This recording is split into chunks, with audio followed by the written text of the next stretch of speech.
Dianggap parasit keluarga. Bab 67. Ya ampun, masa ia baru proses langsung jadi? Kalandra benar-benar syok. Ih. Ngomongnya sudah mulai ngawur. Liri Sofia merasa gemas kepada suaminya. Kalandra hanya menahan senyumnya yang perlahan menjadi tawa. Kemudian, ia merangkul punggung Sofia karena biar bagaimanapun, suasana pagi ini masih sangat dingin apalagi waktu memang baru sekitar pukul 5:20 pagi. Kalau yang dengki ke kita pasti mikirnya, kita enggak ada budget buat bayar hotel, makanya kita sepagi ini mendadak keluar dari hotel. Malahan kalau dipikir-pikir, kita berasa buronan malahan, Mas.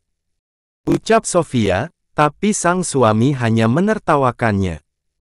Yang dengki begitu ke kita ya paling Jihan and family. Sambil membukakan pintu penumpang sebelah setir, Kalandra berkata, dari kemarin kan kita makannya di luar terus dan beneran belum ada yang secocok masakan kamu. Jadi dari mandi tadi, asli aku kelaparan. Pas bisa tidur tiba-tiba mimpi lagi cari ikan terus dapat banyak banget. Kata orang, mimpi dapat banyak ikan itu artinya bakalan dapat banyak rezeki, Mas. Ucap Sofia sambil duduk dengan hati-hati karena Kalandra saja sampai menaruh tangan kanannya di atas kepala Sofia. Amin. Rezekiku kan dapat kamu sama Daim. Kalian ibarat rezeki buat keluarga besarku, ucap Kalandra yang walau sedang buru-buru masih saja sempat menggoda-goda Daim yang merem melek menahan kantuk. Mas kalau Daim sampai ngamuk, nanti aku enggak bisa masakin Mas, tegur Sofia sambil membenamkan wajah sang putra di dadanya. Kalandra yang menahan tawanya berkata, gemes banget, Yang. Ia bergegas memutari mobil bagian belakangnya. Terlebih dahulu, ia menyimpan kopernya di bagasi sebelum akhirnya duduk di balik setir dan siap mengemudi. Mas. Nanti masaknya di mana? Sergah Sofia. Pulang dulu kali, ya. Masak di rumah lebih enak, kan? Bentar aku telepon mama minta buat siapin rempah. Aku mau makan pindang sama ikan bakar bumbu kecap, yah, Yang. Asli aku pengin itu banget. Sumpah ini aku sudah lapar banget. Ucap Kalandra yang juga sekaligus berkeluh kesah sambil sesekali menelan ludahnya. Sofia tersenyum prihatin, mengangguk-angguk menatap sang suami. Seperti biasa, Kalandra dan orang tuanya memang kerap bermasalah dengan makanan. Karena sekali kurang cocok, mereka juga akan langsung kehilangan selera makan. Omong-omong, Mas beruntung banget loh, punya istri aku yang pinter masak. Pinter segalanya pokoknya. Ini aku enggak lagi bebek silem awake dewek konra dialem. Ucap Sofia yang kemudian tertawa. Kalandra juga ikut tertawa. Lah, kan aku sudah berulang kali bilang, aku merasa beruntung dapat kamu.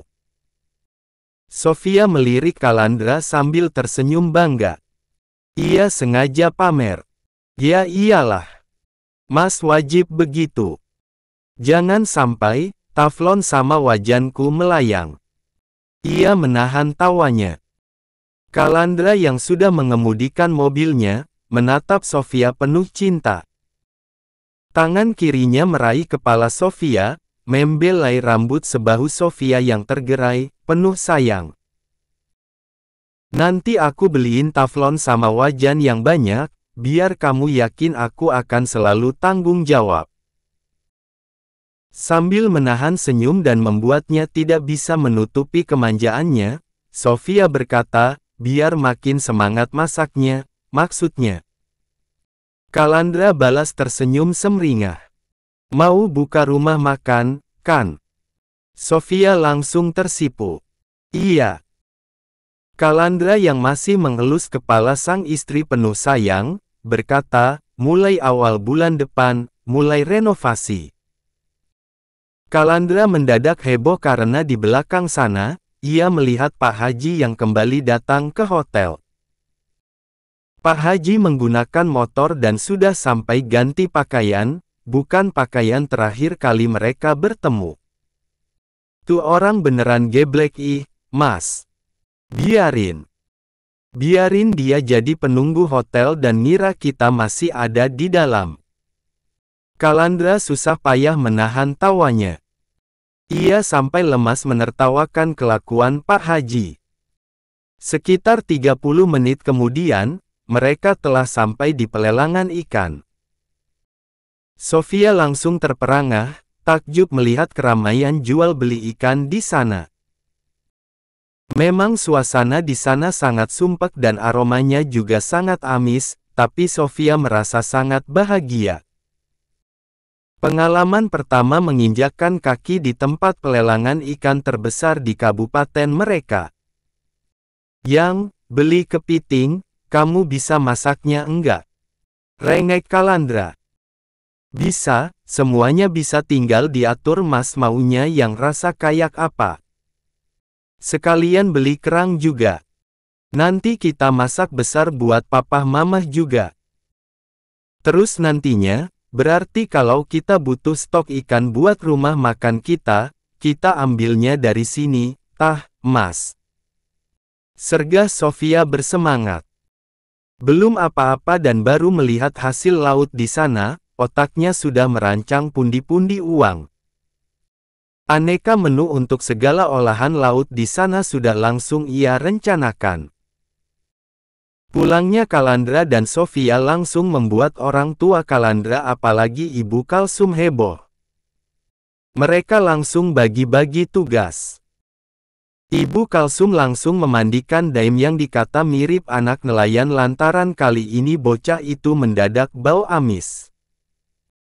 Sementara Sofia bertugas menyiapkan masakan untuk mereka dibantu oleh Kalandra maupun Pasana. Tak lupa, kedua pria itu juga turut membersihkan hasil laut yang Kalandra dan Sofia beli termasuk itu kerang hijau. Lah ini apa ini? Ini buah, kan, bukan hasil laut. Ucap Pasana sambil memeriksa satu kantong lorek hitam putih berukuran besar yang ada di antara kantong berisi hasil laut di lantai dapur. Kalandra yang sedang membersihkan cumi-cumi di wastafel membenarkan. Iya, Pah. Itu yang asem banget rasanya, Pah. Tapi kata mamaknya Daim, seger kalau dibikin rujak. Sofia yang tengah memasak pindang ikan kakap dan aroma lezatnya sudah menguasai seantero dapur, langsung tersenyum. Apalagi hadirnya Ibu Kalsum juga langsung membuat kebersamaan heboh. Oh iya, benar, ini gowo. Rasanya memang asam, tapi seger banget kalau dibikin rujak. Nanti pakai kecombrang ya, Mbak, biar lebih segar. Ucap Ibu Kalsum bersemangat. Saking semangatnya, suara Ibu Kalsum sangat berisik. Sang suami yang sudah terbiasa hanya menggeleng tak habis pikir.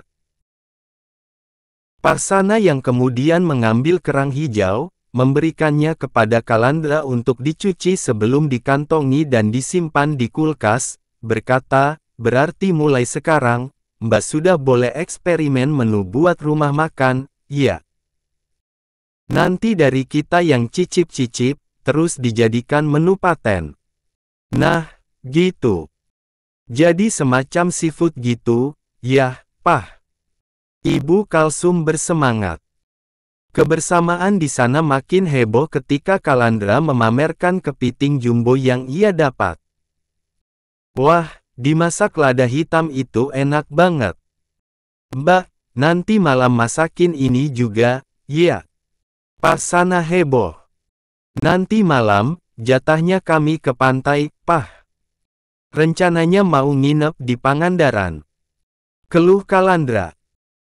Sofia yang merasa sangat dihargai apalagi kariernya membuka rumah makan juga sangat didukung, santai-santai saja. Malahan, Kalandra dan orang tuanya yang heboh mengatur segala sesuatunya. Enggak ada, Mas. Aku beneran enggak ada uang. Kemarin aku pulang belum waktunya gajian, makanya bulan ini, aku belas enggak dapat gaji. Tegas Dika atau itu, Andika.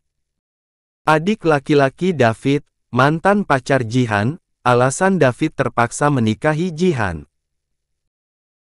Karena andai dulu Andika tidak pacaran dengan Jihan dan malah kabur ketika dituntut tanggung jawab, tentu kehidupan seorang David tidak semerawut layaknya sekarang.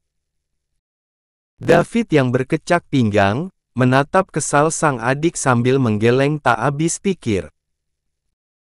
Kemudian ia menghela napas, merasakan sakit luar biasa di dadanya akibat rasa sesak yang tumbuh di sana disertai rasa panas. Dan kamu, sama sekali enggak ada usaha buat bantu, Mas Dik. Tegas David kecewa.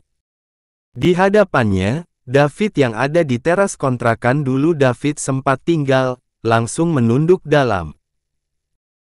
Buat sehari-hari sendiri, urus mamak sama cantik saja, susah, Mas. Apalagi kalau harus buat yang lain termasuk bantu Mas. Keluh Dika hanya berani berucap lirih. Kamu sadar, tadi kamu ngomong apa? Kalau kamu enggak berulah, kamu sampai pacaran sama Jihan dan kalian ngelakuin yang tidak-tidak sampai Jihan hamil, keluarga kita enggak sehancur ini, Dik. Sergah David untuk pertama kalinya meluapkan unek-uneknya.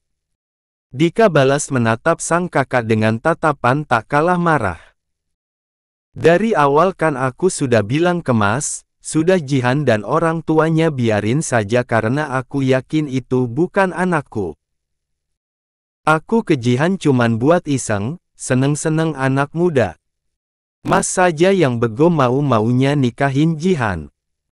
Dika langsung bungkam setelah tinju tangan kanan David menghantam wajahnya. Dika yang memiliki kulit jauh lebih putih dari David itu langsung sempoyongan, menggunakan kedua tangannya untuk memegangi bekas tinju David. Aku manjain kamu bukan buat bikin kamu jadi sampah. Ngotak kamu. Mana mungkin aku tega biarin kamu di penjara setelah kamu sampai menjadi buron. Maki David. Dikuliahin mahal-mahal malah enggak lebih dari kawan. Sekarang kamu bilang enggak ada uang belas dan buat sehari-hari saja susah, gimana enggak susah kalau kerjaan kamu saja cuman tiduran sama mainan HP enggak kalah enggak jelas dari mbak kamu. Lama-lama kamu pun pasti jadi pengemis kalau gini caranya. Setelah berucap panjang lebar, David berkata, tega kamu makan keringat mamak yang sudah tua. Kamu masih bisa-bisanya santai, sementara di rumah orang, mama kerja jadi pembantu sambil bawa cantik yang jelas-jelas kena gizi buruk. Daripada hidup cuman jadi sampah, mending kamu mati saja. Alasan Sofia dan suaminya minta kamu buat balik, bukan untuk bikin kamu numpang hidup ke mamak. Alasan Sofia dan suaminya minta kamu pulang urus mamak sama cantik, biar kamu tanggung jawab ke keluarga ini. Kini, di benak David hanya dihiasi setiap ucapan Sofia mengenai cara didik David kepada keluarganya. Dari Sofia yang awalnya bertutur halus, tapi malah David abaikan. Ucapan Sofia yang menjadi tegas dan masih tetap David abaikan. Terakhir ketika Sofia sampai melakukannya dengan emosional dan malah langsung David tampar. Di masa lalu, melalui tamparan yang dilakukan, David melampiaskan kekesalan sekaligus beban hidupnya selama ini karena harus mengurus semuanya sendiri. Mengurus keluarga besarnya termasuk suami sang kakak berikut anak-anaknya. Kebiasaan Mas melestarikan pemalas hanya akan menciptakan budaya malas, Mas. Kedepannya pun bakalan masih Mas yang susah. Palu kepalaku kalau apa yang aku katakan ini salah. Iya kalau Mas selalu sehat dan Allah terus kasih rezeki lancar. Yang namanya manusia kan pasti ada sakitnya dan kadang akan ada di bawah, diuji kemampuannya. Bayangkan kalau bukan Mas yang usaha dan cari uang buat semuanya. Bayangkan kalau Mas sakit atau malah sudah meninggal. Mau jadi apa, keluarga Mas? Ngemis ke siapa kalau bukan Mas yang minta? Siapa yang mau menolong cuma-cuma sementara yang lain, kerja hari sekarang belum tentu dibayar. Sekadar makan sehari-hari saja kadang harus hutang. Itulah ucapan Sofia yang masih sangat David ingat karena kini, David tengah mengalaminya. Ucapan yang Sofia katakan dengan emosional di kamar mereka, tak lama setelah David pulang kerja membuat batu bata. Ucapan yang juga membuat David gelap mata. David yang merasa sangat lelah sekaligus benar-benar pusing lantaran semua beban satu keluarga harus dirinya yang urus, kembali menjadikan Sofia sebagai pelampiasan. Dua tamparan sekaligus David lakukan di malam itu kepada Sofia yang sampai ia maki. Kamu harusnya mikir, harusnya kamu berterima kasih karena aku mau menikahimu. Mamakmu sampai mengemis-ngemis kepadaku agar aku mau menikahimu. Agar kamu tidak jadi perawan tua bahkan sampai dilangkahi adikmu. Ucap David saat itu. Sofia yang tengah hamil daim, perutnya sudah terbilang besar karena usia kandungan istrinya itu sudah masuk usia 7 bulan, bungkam menatap David penuh kemarahan. Saat itu, air mata Sofia terus berlinang. Jelas Sofia menyimpan dendam. Bekas tangan David di kedua pipi Sofia yang begitu merah menjadi saksinya.